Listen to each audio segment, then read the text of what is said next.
When this boy meets world, boy meets world. When this boy meets world. What up, bros? What up, bros? And welcome to Bruh Meets World, What is Bro Meets World? your end of the world podcast. Heyo. This is episode 76. I like that. The end of the world. Basically, this Boy Meets is meaning the world you guys will no longer ever be a part of. Boy remembers the world. Yeah, remembers it fondly. That's essentially what my journey is with Corey right now. Absolutely. I'm Siege. And I am Tony Curtis. Hey, Tony, what's up? Not much. Chilling, hanging out, quarantined. Quarantining.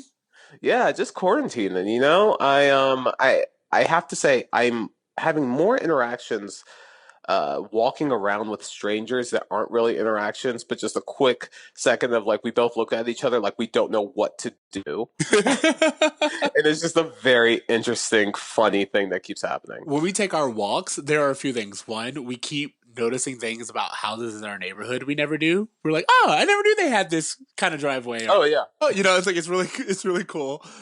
Just noticing little things, and we are kind of getting to know our neighbors a little bit. I at least know faces in their neighborhood in a way I never did before. I am noticing that I am still seeing a huge lack of diversity where I Oh, really? so that's something that's fun as I walk about. There's just not a lot of people who look like me. That's so commonplace. I didn't even notice it. Are you ready to get into this episode? I am ready to talk about this episode because regardless of how you feel about it, I have an inkling that you did not like this episode. Oh my god, I love that you knew how much I hated it. One of the first notes I put was that CJ is not going to like this episode. I hated it so much. I hated it so much. I looked up the writer to see if he had done anything else. This is his first time writing for Boy Meets World, and he writes 2 other episodes this season, and I made note of them because I want to see how What are the other 2? Just curious. One is like quiz show. Yes, that's actually a better episode than this. And then there was another one. I just marked it, but I don't have it in front of me. Yeah. No, quiz show is a better episode. I was like, I hate this so much. I looked up everything else he's been in and done because like I wanted to make sure he wasn't some writing savant and I just didn't get it. And turns out he is not. You know what? You brought this up, I think, in the last podcast or the one before, where it kind of feels like these episodes are like one for them, one for us. Like we're going to do one that the studio is going to like, that they'll be able to market really well with guest cameos or whatever.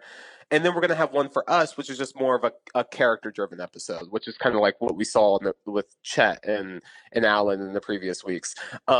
This definitely felt like some shit that they've been running commercials for all week. MTV, on TGIF. That's what this whole thing felt like to me. Yeah, MTV is owned by Viacom, who I believe also is owned by ABC. I could be completely off, but I think they did own ABC at the time. I think this was before Disney bought them out. I could be very wrong on all of this. Yeah, again, at this point in time, who knows? Everything's all guys, you know us by now. We don't Google shit. We speculate. All right? None of this new technology that you guys have. You know everything in a minute, don't you? You don't have any time to imagine. Get the fuck out of here with that. We need wonder in this show. It felt very much like, hey, this was a cross promotion. We have this new show singled out. We want people to know how it works. We're going to put it on this very popular TV show for tweens or early teenagers, and hopefully we can get some of their audience. That's how I saw it. And it felt like a very long commercial, and I hated it. Okay, all right. Well, let's do the tell me about it, because I do want to deep dive more. I guess that's on me. 1, 2, 3. Tell us about it. Tell us what it's all about. Eric goes on singled out. Corey gets his tonsils out. You pulled a little Nicky there where you rhymed out without. And I'm not really judging you because this episode didn't deserve more. But I'm just saying, it's a little Nicki Minaj. I want you to know that I actually did work to try to see how I can put together a song that had the same effort as the writers of this episode. And I feel I succeeded. You succeeded. 10s across the board if that's the case. Because every storyline feels like one we saw before. I can't say God. that, but Eric's entire storyline feels like I just saw this episode. Okay. So let's get into season 4, episode 7, Singled Out. Yeah. Eric has been having bad luck dating, so he says that he is attending Harvard so he can appear on MTV's Singled Out. Meanwhile, Corey must undergo an operation, but when he listens to a rumor that Sean tells him about, he begins to worry that he'll vanish from the operating room. I could not care less about either of these. Which one do you talk about first? I want to talk about Singled Out because there's more there. The Eric storyline is, we've talked about this before. When Corey is sick, Eric or Sean gets pushed to the front. And usually we do better than this episode has done. I don't know. I was going to say it feels separate from the story they're trying to tell this season. But what I mean is it feels like one that's already been told. We've already seen Eric trying to pretend to be smart to get smarter girls, like that whole him going to the opera with Feeney thing. He's learned that lesson already. He does not need to learn it again. We've seen him going out with townies and him realizing that he's not that much better than anyone else and that he would be lucky to be with anybody who is interested in him. Like, we've seen all this before. Why does he need to go on this show? What does he learn from it? And the resulting date ends up being the same thing we saw with the townie. So I don't understand why this was necessary. It wasn't. It was a filler episode. And again, I believe they had to do something with Singled Out. I want to talk a little bit about a few things. This episode, we get the origins of the Feeney call. Yes! We do get our first Feeney call, and it was so organic, wasn't it? It was. It felt like something that it didn't seem like they knew what the Feeney call would be in this moment, but I did, and I literally like gleed like a kid on Christmas morning. Mr. Feeney, I have to talk to you. How could you not be here? Mr. Feeney? Mr. Feeney! That may be the saving grace of this episode because it is the origin of something that will come to be a signature of the show. It is natural, as you said. He just comes outside and he's like, Mr. Feeney, you weren't by the fence. You weren't at school. What are you doing? Yeah, he's like, "Where's Feeney, Mr. Feeney, Feeney?" Like it just escalates, and then it becomes this fun joke that they're almost having with it by having Eric do it more and more as it goes on. Also, it paints Feeney as someone who's not just always outside. You know what I mean? Like it kind of acknowledges that. It's like, no, he has his own life. At this particular time, Eric had to draw him out. And I just like that little bit of meta. It was really fun. I was upset at the idea that Eric couldn't think of a single school other than Harvard. Television has this problem where if it's not Harvard or Yale or Princeton or any one of the Ivy Leagues, no other school is worth mentioning. It's not a real school. And I'm like, come on, guys. He could have said he went to Penn State. You know what I mean? You know what's so bullshit about this too? Literally all of his friends from last year went to college but him. Like, that was the whole point of the story. So he knows where his friends are right now. I guarantee you they're not at Harvard. Like, where's Jason? Yeah. Say you're going to his school. Why is this a thing that even... Like, it didn't even play a big part in the storyline. It ended up being a setup for a stupid joke about his hair. Yeah, exactly. So I was just, ugh. But the hair joke lead us to our roll call, which is where we get Chris Hardwick, who plays himself. Yes.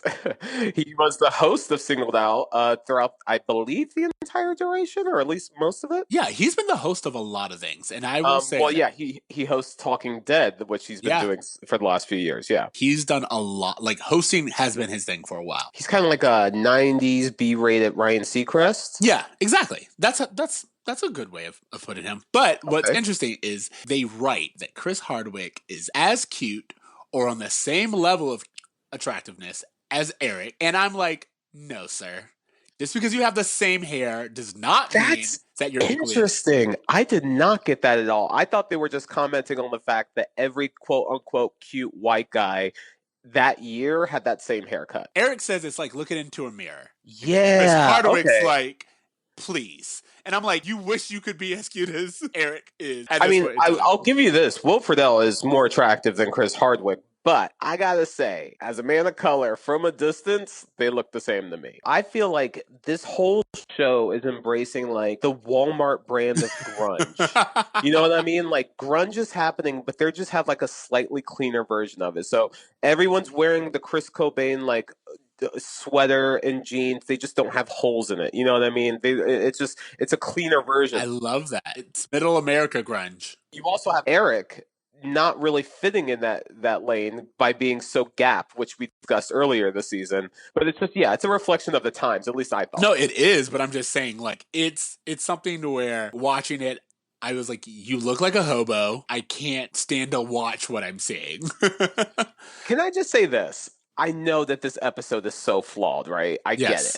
it. It's not well written. It plays no part into the story. Or you could remove this episode and it would make no difference, right? This episode is fun to watch. It's always it? been fun for me to watch. When I was a kid, especially, like the MTV singled out crossover thing worked for me when I was a kid. Like I watched MTV all through the 90s, probably when I wasn't supposed to. Music videos, Beavis and Butthead, all of it. Like I was there. I had older cousins. It was always on.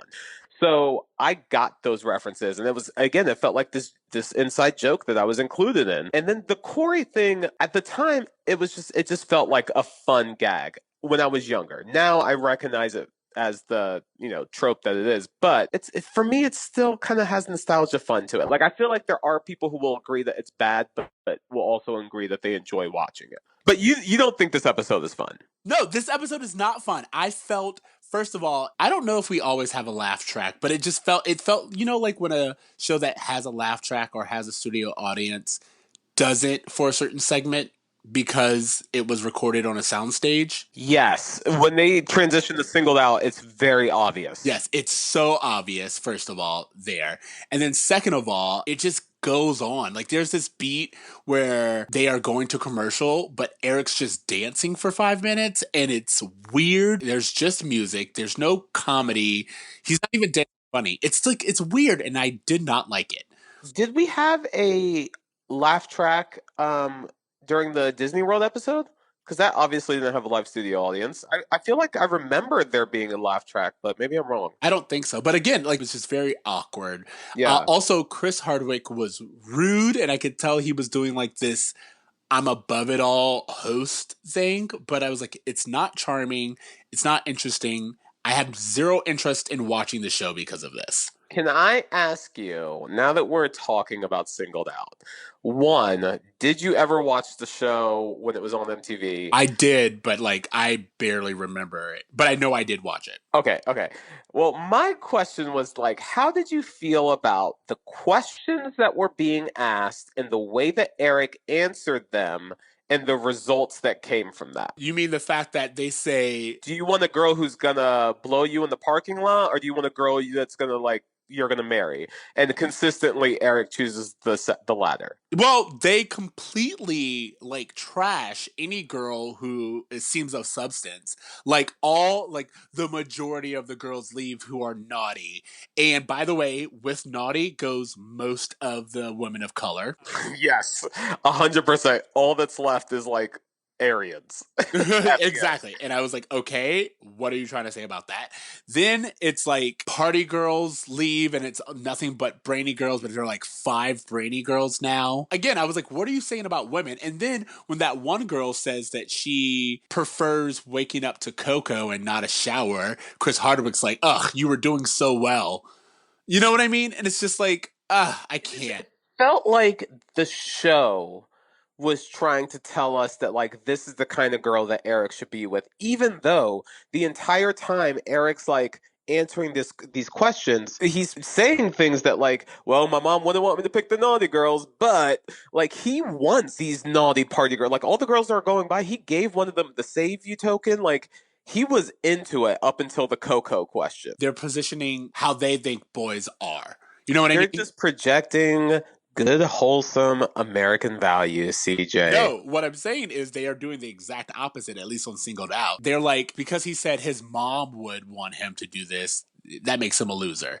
Being considerate of someone that will meet your parents is. Oh, from Chris Hardwick's perspective, 100%. But what I'm saying is, like, the creators of Boy Meets World are pushing this narrative that the only women of substance are women that fit into those boxes. Yeah, it's bad all around. It's bad all around, yes. They managed to make it bad all around. I was really, really disappointed in the show. And I want to talk about the final girl, who is Lisa, played by Yes. Bridget Flannery.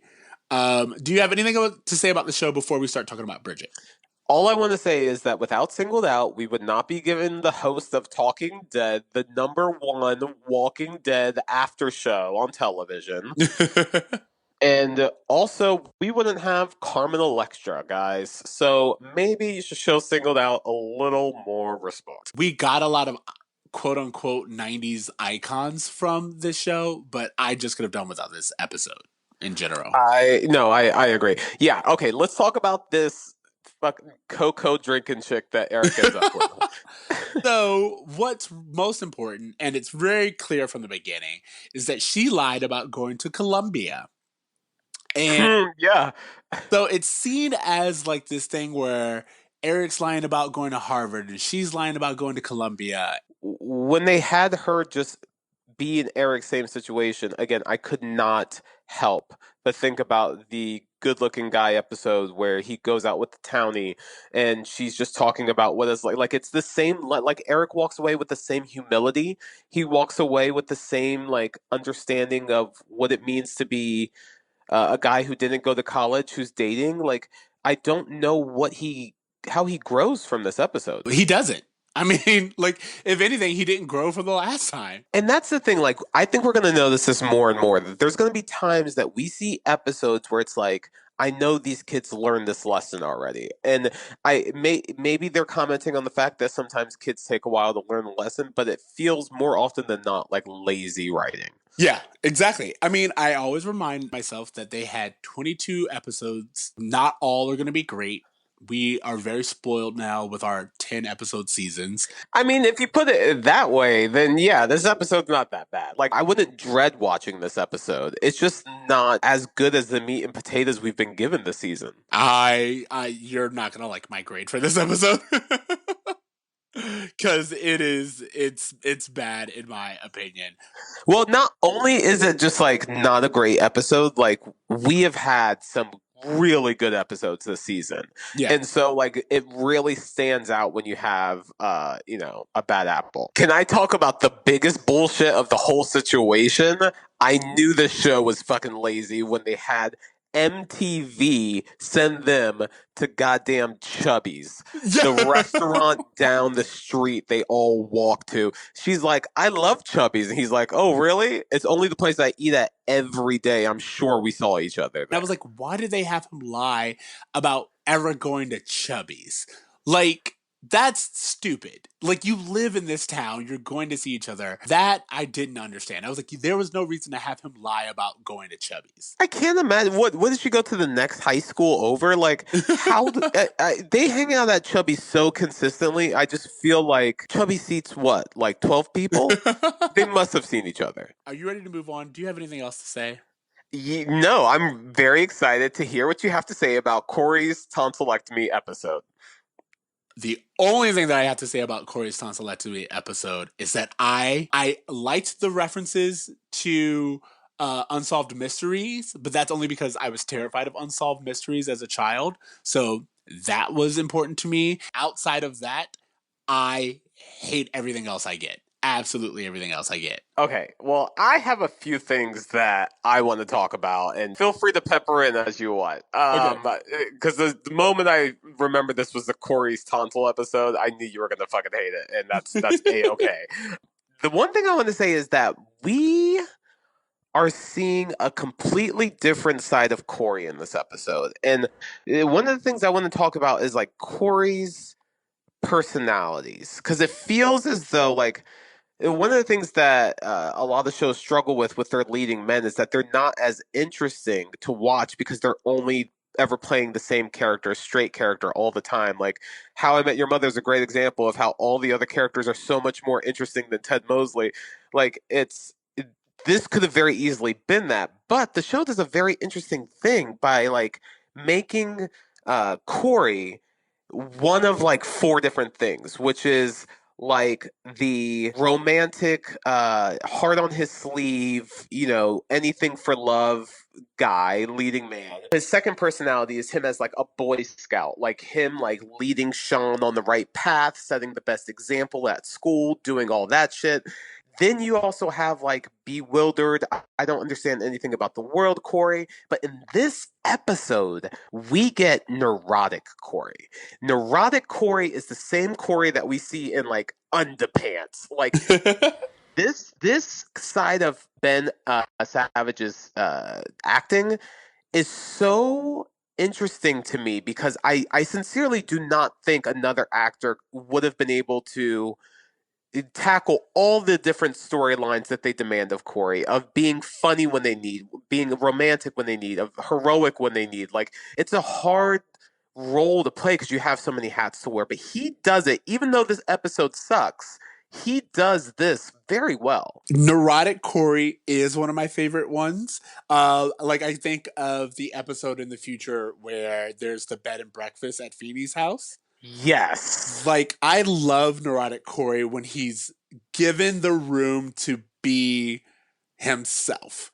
Just silly. Like, he has so much fun doing it, and I think that's why we have fun watching him. Exactly. But this was not that. This was half Russian bomb episode, half kooky, crazy nonsense. I think I'm going to set a rule that any episode is going to go down a half grade for me if they have a dream sequence. I'm into it. It just feels to me that you had 5 minutes that you could have done something really great with, that you just showed me some shit that didn't even exist in the reality we're in. Hard pass. With the exception, Scream. and then there was Sean. Yes. Yeah. But what? Okay, so we have neurotic Corey.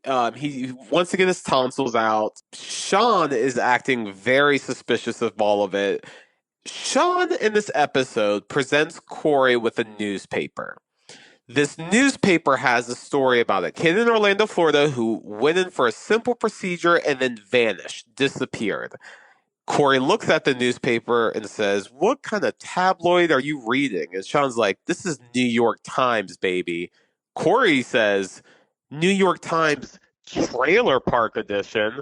Sean, "Hey, it's the same except you can eat it." Can we unpack that for a second? You mean the classism that's impacted into it? Also, the idea that misinformation is rampant among poorer communities. I can't really argue against that right now, but still. It's just it's like we've talked about this, that there are some times where it feels like they are very sincere about their care for these lower class characters in their lives, and fleshing them out and making them full and respecting what it means for a family to still be a family in the trailer park. And then there's other times that they do jokes like this that makes you feel like they're making fun of it all and they're making fun of these people, and I just don't know whose side they're on when it Well, comes to it. I feel like depending on the reigning writer, that perspective shifts. I guess that's what happens when you have different writers. There's certain writers who just they look at a character and they reduce it to Sean is poor. You know what I mean? Like, and there's other Yeah. people who will write a script and be like, how does poverty shape Sean's view of the world? I think we enjoy those episodes, and the episodes where the punchline is Sean is poor, we like less. Well, I do wonder about Sean being poor because I think he's a pediatrician. In this episode, there's a scene where he's in full scrubs in a hospital, and over the intercom you hear paging Dr. Hunter, and he goes, "I'm going to go deliver this baby." And everybody seems to be on board with that. I do enjoy Sean in this episode in bits and pieces. Specifically, I believe that Sean would be wary of the medical field because people in low income environments often do distrust large facilities or any kind of government. Put some Robitussin on it, you'll be fine.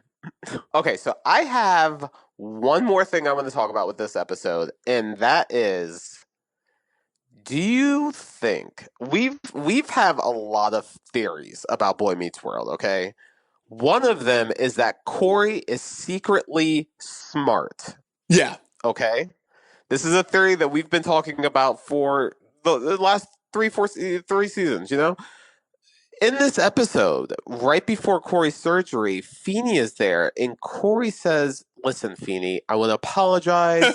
I've done a lot of bad to you over the years. I want to make it up. I want you to go to the airport Hilton." Like he gives them like this strange series of directions to go to a locker, where in it is a binder that has all of his homework that's he's never turned in, Yeah. and that he's actually a brilliant student. Feeney says, "I'm not going to do this," but assuming that he's lying to him. Correction. Feeney says, "What's the capital of Montana?" Yes. If you can answer that, and then because he can't, Corey's like, "You're not going to go to the airport, are you?" I actually think all of that is a lot of fun. Again, I had more fun with this episode than you did. But what I'm asking is, does this exist? I think it's something that in a fever dream, Corey would think he did. You know what I mean? Because I always think that Corey also thinks he's smarter than he is. And sometimes, he has a blurred line with reality. So I think this is something that Corey either planned on doing or thought that he did, but it doesn't really exist. If it was Sean, I would absolutely believe. Here's the thing: if Sean had a key, or if we heard any kind of reference to Sean going to the airport, I would definitely believe it's true.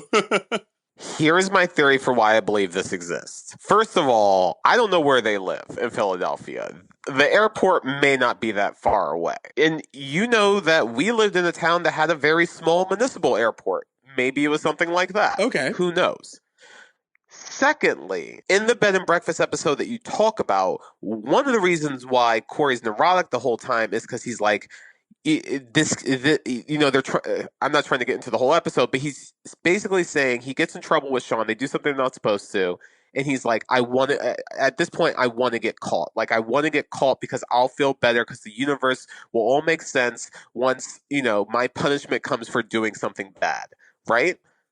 Okay. I'm familiar with that. Yep. It makes sense to me that if Corey is that worried about being bad and getting caught and getting punishment, like all of that, if his world has that kind of order to it, to me, it would make sense for him to feel the need that he must do his homework, but maybe not participate that strongly into critical thinking, perhaps in school, that he would still get it done, but maybe he just doesn't, for Sean's sake, for whatever, doesn't want to turn it in. Maybe it had something to do with Feeney trying to send him to a genius school in season 1, and him being like, "I don't want to be away from my friends, I don't want to do that," so he's been keeping it a secret this whole time. Bro, Boys to Mensa, season 1. I just want you to know I literally could care less. So I'm like, you have this full theory, and I'm just like, I honestly don't care. All right. Well, I'm sure this will come back around, but for right now, that's just where I stand with this whole thing. Outside of that, you're right. I don't have anything else to add for this episode. Yeah, I felt like this episode, our current episode, is way longer than this episode deserves. Yep. I'm done with this. I'm so done with this. Siege, do you have a bruh moment for this episode?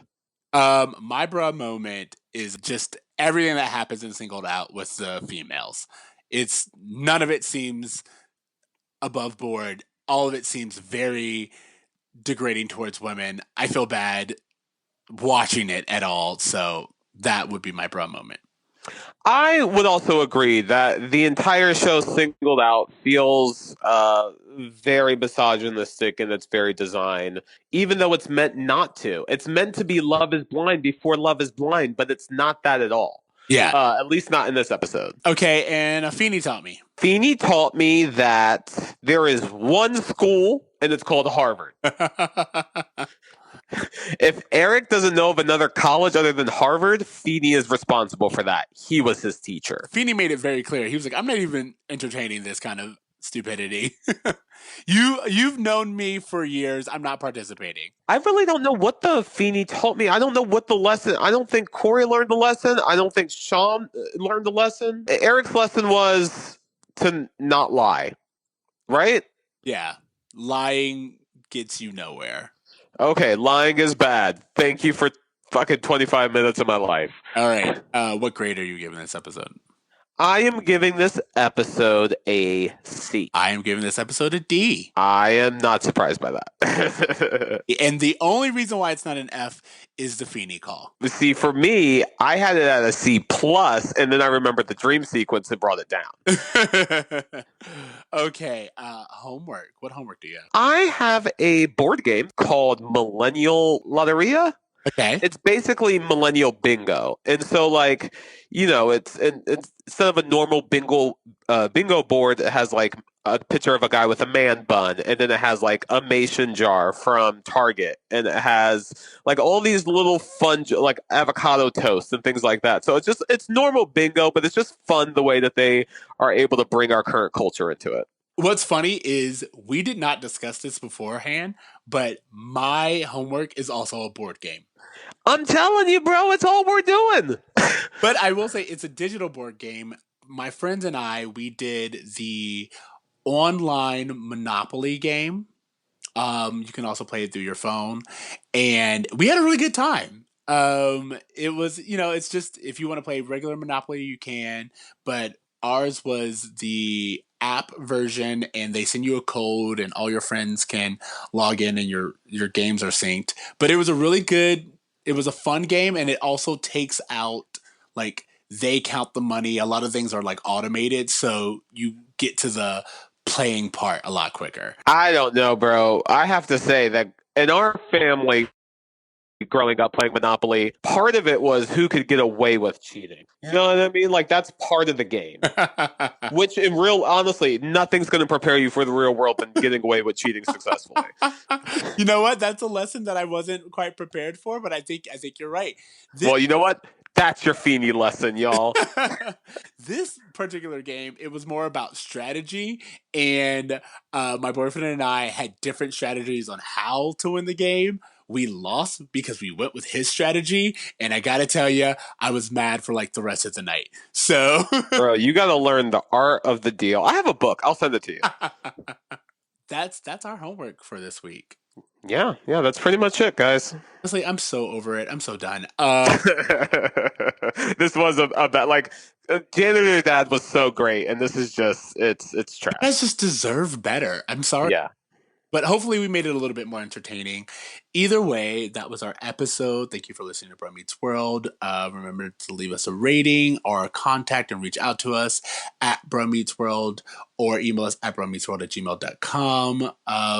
Also, reach out and let us know if you watch Singled Out, or what do you think about this episode? Because this episode is rated high on IMDb, and I disagree. But guys, you don't have to tell me. I already know. You sipping on that nostalgia nipple hard. It is so full of just like, when I see that Singled Out set, I'm immediately back in 1993. I don't know how. That's what happened to me. And I think that's why it's rated so high. You know what? Maybe, especially in these times, 93 just seems like a safer place to be. Year of the LA riots. All right. Do you have anything else you want to say? No. I would like everyone to dream. Try. And do some good with the time you're given, y'all. Make the most of it. You're home. Clean some shit up. Put together a desk. Find something to do. Be productive. Write a better script than this one. Yes. If you guys can give us a Singled Out spec script, that would be wonderful. We'll do a live table read. Love to do that. All right. Later, Russ. Later, bruhs.